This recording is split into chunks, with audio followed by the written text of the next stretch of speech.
Have you ever thought like you were doing everything right online, Hmm. and then something goes terribly wrong? Oh, yeah. Well, we're diving into a blog post today from Jory Pipper Communications. Okay. And this is about somebody who thought they were prepared, but they still became a victim of identity theft. Oh, wow. It's a real wake-up call. Yeah. This person found their info just floating around on the dark web, Oh, jeez. and someone tried to open 6 credit cards in their name. Oh, no. Thankfully, a credit freeze saved the day. Well, that's good. Yeah. It's fascinating how this story isn't just about, like, the scary reality of the dark web, Right. but it really highlights the power of just being proactive. Yeah. This person had a credit freeze in place, Right. and that's what prevented a potential financial disaster. That credit freeze was like a superhero swooping in. Yeah. I have to admit, before reading this blog post, I really didn't understand how credit freezes work. Yeah. What's the magic behind them? Well, imagine a credit freeze as like a lock on your credit file. Okay. So when you freeze your credit, no one, not even you, Wow. can open new credit accounts without your explicit permission. Oh, okay.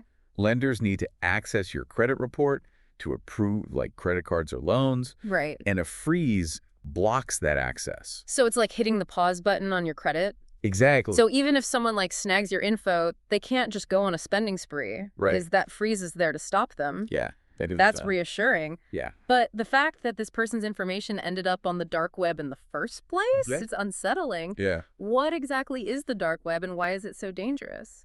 So the dark web is like a hidden underbelly of the internet. Okay. It's a place where anonymity is prized. Mm-hmm. And because of that, it attracts a lot of illegal activity. Oh, wow. One of the biggest dangers is the buying and selling of stolen data, Okay. like social security numbers, birth dates, addresses, passwords, all the things that someone would need to steal your identity. Okay, that is seriously scary. It is. So if our info does end up on the dark web, what can we do? Right. The blog post suggests 3 main steps we can all take to protect ourselves. Absolutely. It's all about taking control and minimizing the risk. Yeah. So the post recommends freezing your credit files, Okay. regularly checking your credit reports, Mm-hmm. and setting up a fraud alert. Okay. These steps might seem simple, Right. but they can be incredibly powerful. Let's unpack those steps, starting with freezing your credit files. Okay. The post specifically mentions the big 3, Mm-hmm. Equifax, Experian, and TransUnion. Yep. Why do we need to contact all 3? So each of these agencies keeps its own separate credit report on you. Okay. Think of them as like different pieces of your financial puzzle. To get the full picture and ensure complete protection, you need to place a freeze with each agency individually. Okay. It might seem like a bit of a hassle, but trust me, it's way less hassle than dealing with identity theft. I'm starting to understand why the blog author was so insistent on that point. Yeah. Okay, so we've frozen our credit. Mm-hmm. What about checking those credit reports? Okay. The post mentions annualcreditreport.com. Yes. What's so special about this site? So annualcreditreport.com is a fantastic resource that's actually authorized by federal law. Oh, wow. It lets you access your credit reports from all 3 bureaus for free. Okay. And get this, you can do it once a week. Really? So this means you can stay on top of any activity on your accounts and spot anything suspicious early on. Weekly checks sound like a smart move, especially after hearing this story. Yeah. But what should we be looking for when we actually review these reports? Great question. Yeah. Look for any accounts that you don't recognize, inquiries you didn't authorize, or addresses that aren't yours. Okay. Also, keep an eye out for any sudden drops in your credit score. Gotcha. That could be a big red flag that something fishy is going on. If you see anything that seems off, report it to the credit bureau immediately. Okay. You're- Noted. Yeah. So on to the 3rd step, which is setting up a fraud alert. Okay. What exactly does that do, and how is it different from a credit freeze? So think of a fraud alert as an extra layer of security on top of that credit freeze. Okay. It basically notifies lenders that you might be a victim of identity theft. Okay. So they need to take extra steps to verify your identity before approving any new credit applications. So if someone tries to open a credit card in my name, the bank will have to do some extra digging to make sure it's really me. Exactly. They might call you, the known phone number, ask for additional documentation, Right. or use other verification methods. Okay. It basically makes it much harder for fraudsters to succeed Yeah. because they usually don't have access to this additional information Hmm. or can't jump through those extra hoops. That makes a lot of sense. Yeah. But, the blog post mentioned something else that really caught my attention. Yeah. The author talked about their experience with different financial institutions Right. and how some were super helpful while others were Mm-hmm. not so much. Yeah. That surprised me. Yeah. Why would there be such a difference in how institutions respond? It's true. Unfortunately, there's a lot of variability out there. Yeah. Not all financial institutions prioritize customer support and security equally. Okay. Some have really robust systems and well-trained staff to handle identity theft cases, Mm-hmm. while others might be less equipped or less proactive. That's so frustrating. It is. Especially when you're already dealing with the stress of potential identity theft. Yeah. It feels like adding insult to injury. Totally. What recourse do we have if an institution isn't taking our concerns seriously? Is there Mhm. anything we can do? Absolutely. You're not powerless in these situations. Okay. If you encounter an institution that's dismissive or unhelpful, Right. you have the right to file a complaint with the Consumer Financial Protection Bureau, Oh, or CFPB. They're a government agency specifically tasked with protecting consumers from unfair, deceptive, or abusive practices okay. by financial institutions. Gotcha. They have the power to investigate complaints and take action against companies that aren't meeting their obligations. So it's not just a matter of accepting whatever the institution tells us. Right. We actually have a way to hold them accountable. Exactly. That's right. The CFPB provides a valuable avenue for consumers to voice their concerns and seek resolution. Yeah, They have a user-friendly online portal where you can file a complaint, that's right. and they also offer assistance over the phone. Mm. It's a great resource for anyone who feels they haven't been treated fairly by a financial institution. Absolutely. Knowing we have that option is a huge relief. Yeah. I think this blog post and our conversation have really opened my eyes to the importance of being proactive. Mhm. I'm realizing it's not just about protecting ourselves. Right. It's also about knowing our rights and having those resources at our fingertips. Yeah. But what about that dark web thing? Yeah. It still feels like a looming threat. The dark web is definitely something to be aware of, but it shouldn't paralyze us with fear. Right. The blog post is a great example of how we can take control and minimize the risks, Mm-hmm. even if our information ends up in the wrong hands. Yeah. Those 3 simple steps, freezing your credit quit, Yeah. checking your reports, and setting up a fraud alert, Right. can make a world of difference. They really can. Yeah. It's interesting, because when I hear dark web, Yeah. I immediately think of stolen credit card numbers Mm-hmm. and shady transactions. Right. But the blog post actually went deeper into what kind of information Yeah. is often traded on the dark web. Right. And it's pretty unsettling. It is. You're right. It's not just about credit card numbers anymore. Right. We're talking about a whole range of personal data, Mm-hmm. including social security numbers, driver's license information, medical records, All right. even passwords and login credentials. And the scary part is the author of this post Mm-hmm. didn't even realize their data had been compromised Mm-hmm. until they received those fraudulent credit card applications. Right. That's how stealthy these data breaches can be. They are sneaky. It makes you realize you can't just assume your information is safe. Yep. Okay, so we've talked about those essential steps. Mhm. Credit freezes, credit report checks, and fraud alerts to Right. protect ourselves. But I keep thinking back to that part of the blog post Okay. where the author described their experience with various financial institutions. Yeah. It sounded like a real roller coaster of emotions dealing with those companies. Right. Some were incredibly helpful, Yeah. but others, well, not so much. Yeah, unfortunately. That's a really important point, and it's something that often gets overlooked in Mhm. these conversations about identity theft. Yeah. The author actually described feeling re-victimized Wow. by some of the institutions they had to deal with. They felt like their concerns weren't taken seriously, Mm. and they encountered a lot of bureaucratic hurdles No, geez. trying to get things resolved. That's awful. It's like you're already stressed and vulnerable, and then Yeah. you have to fight tooth and nail Yeah, to get the support you need. exactly. That's awful. It makes me wonder, is there anything in place Yeah. to hold these institutions accountable? Right. Are there any regulations or guidelines that dictate Mm-hmm. how they should respond to identity theft cases? You're right to ask that question. Yeah. There are regulations and guidelines in place, Okay. but the level of enforcement and the specific protocols Right. can vary. Yeah. That's where agencies like the CFPB come in. Okay. They act as watchdogs, ensuring that financial institutions are treating consumers fairly Right. and complying with those regulations. So if we're dealing with an institution that's being unhelpful or dismissive, Yeah. we can actually file a complaint with the CFPB, and they might be able to step in. What kind of power do they have? So the CFPB has a range of tools at its disposal. Okay. They can investigate complaints, mediate disputes between consumers and financial institutions, Right.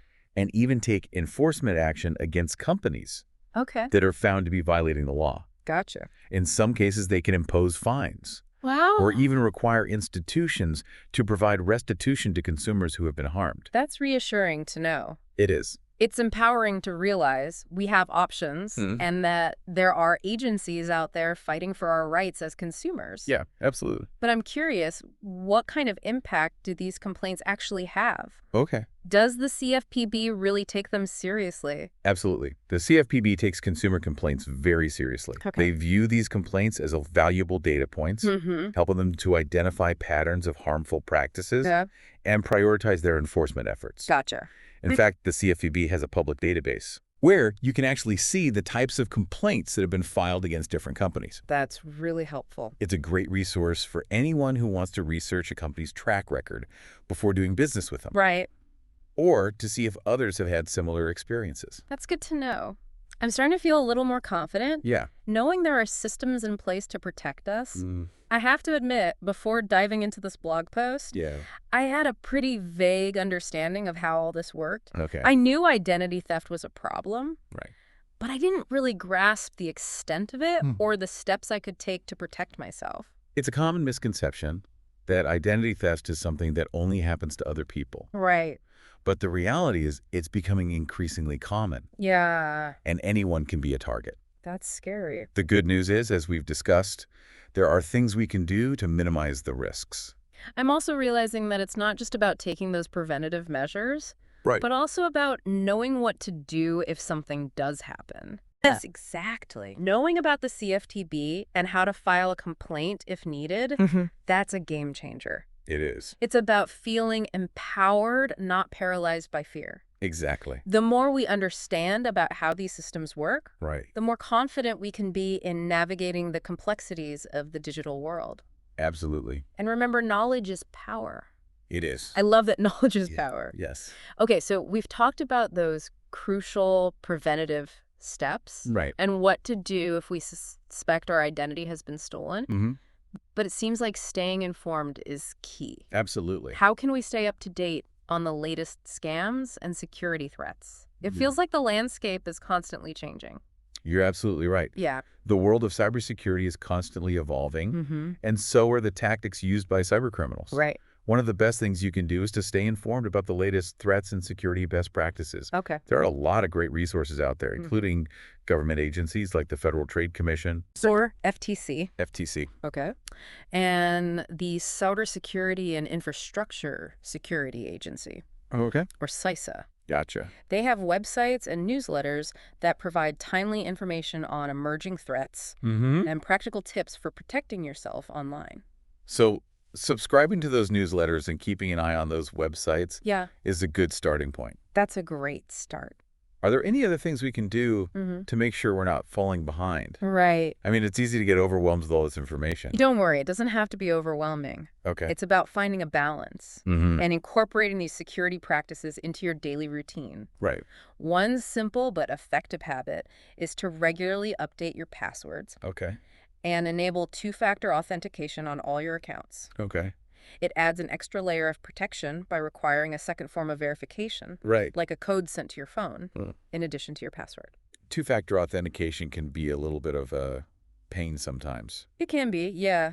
But after hearing all of this, it definitely seems worth the extra effort. It is. What about those password managers? Okay. Are those a good idea? Yeah. I've heard mixed things about them. Password managers are a fantastic tool for keeping your passwords organized and secure. Okay. They generate strong, unique passwords for each of your accounts and store them securely so you don't have to remember them all. Right. Just make sure you choose a reputable password manager Okay. and use a strong master password to protect your vault. A strong master password, that's key. It is. Okay.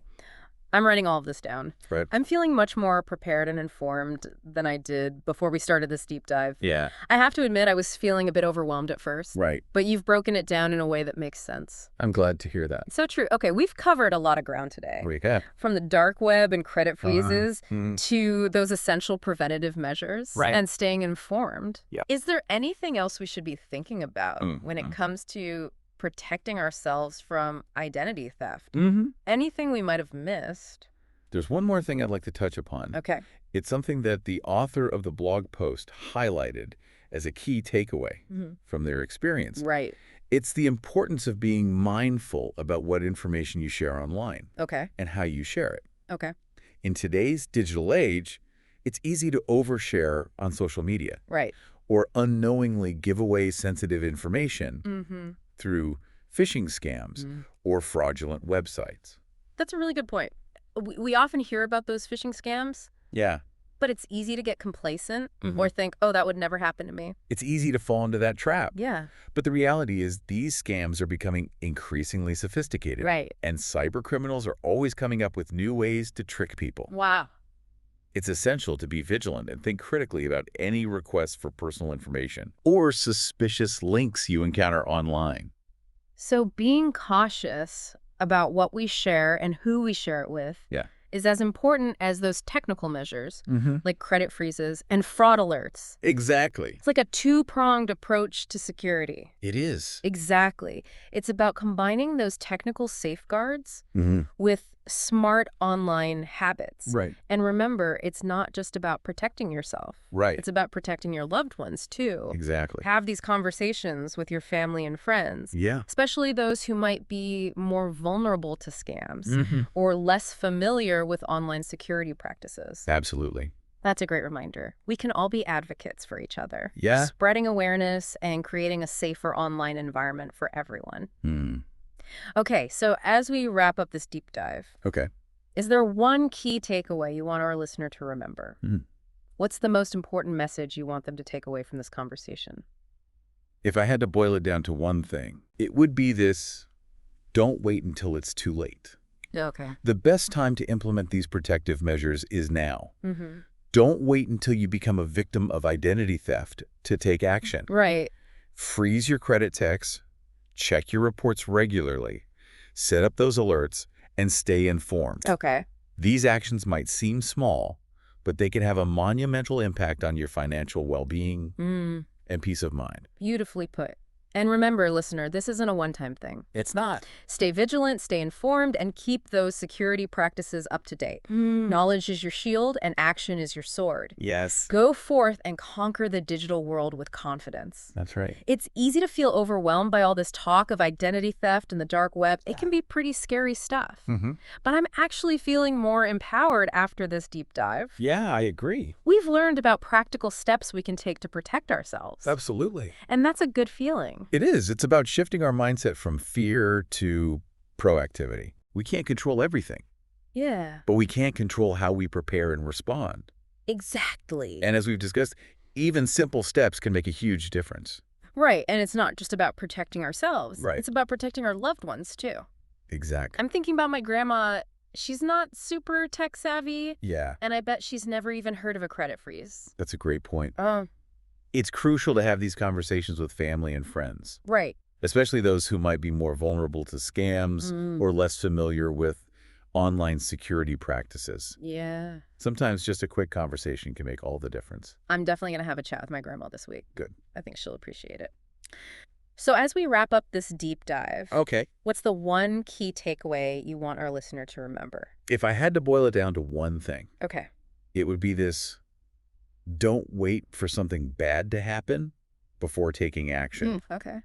The best time to implement these protective measures is now. Freeze your credit. Check your reports regularly.